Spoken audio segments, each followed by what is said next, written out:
Hi friends, నా పేరు పవన్.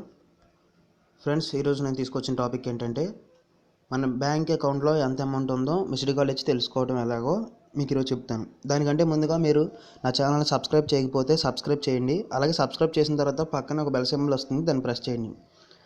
నా ఛానల్ సబ్స్క్రైబ్ చేస్తేనే నేను రోజు తీసుకొచ్చే videos and tips and tricks మీకు ఈమెయిల్ ద్వారా నోటిఫికేషన్ పొందవచ్చు.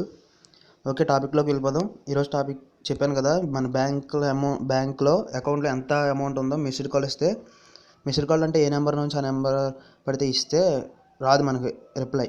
మన బ్యాంక్ రికార్డ్స్ ప్రకారం మన స్టేట్ బ్యాంక్ ఉంది, స్టేట్ బ్యాంక్లో మన అకౌంట్కి సంబంధించి రిలేటెడ్గా ఒక నెంబర్ ఇస్తాం కదా, మొబైల్ నెంబర్.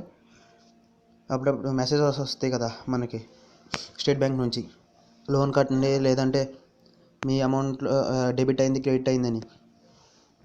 ఆ నెంబర్ నుంచి మిస్డ్ కాల్ ఏ నెంబర్కి ఇవ్వాలంటే, స్టేట్ బ్యాంక్ గురించి చెప్తాను ఫస్ట్. ఇక్కడ కనిపిస్తుంది కదా నెంబరు, దీంట్లో 0 తీసేయాలి.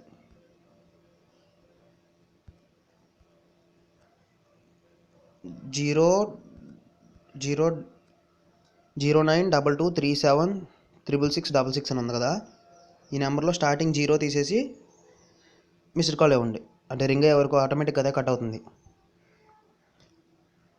అలా మిస్డ్ కాల్ ఇవ్వగానే వెంటనే మనకు మెసేజ్ వస్తుంది. ఒకవేళ బ్యాంక్ రికార్డ్స్ ప్రకారం మన నెంబర్ అలా అకౌంట్కి లింక్ అయి ఉంటే మీ అమౌంట్లో ఎంత అమౌంట్ ఉంది, ఎంత పెండింగ్ ఉందని మనకు SMS ద్వారా వస్తుంది.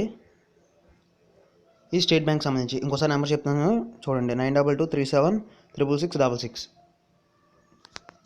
ఇది స్టేట్ బ్యాంక్ సంబంధించి.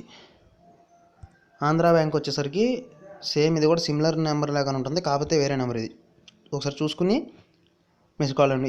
ఇది కూడా సేమ్ అంతే, మిస్డ్ కాల్ ఇస్తామే, ఛార్జెస్ ఏం అవ్వవు. కాకపోతే ఏంటంటే మన బ్యాంక్ రికార్డ్స్ ప్రకారం మన నెంబర్ ఆ అకౌంట్కి లింక్ అయితేనే మన అమౌంట్లో, మన బ్యాంక్ అకౌంట్లో ఎంత ఉందో చెప్తుంది. దీన్ని కూడా 0 తీసేసి డైల్ చేయండి, 9223011300.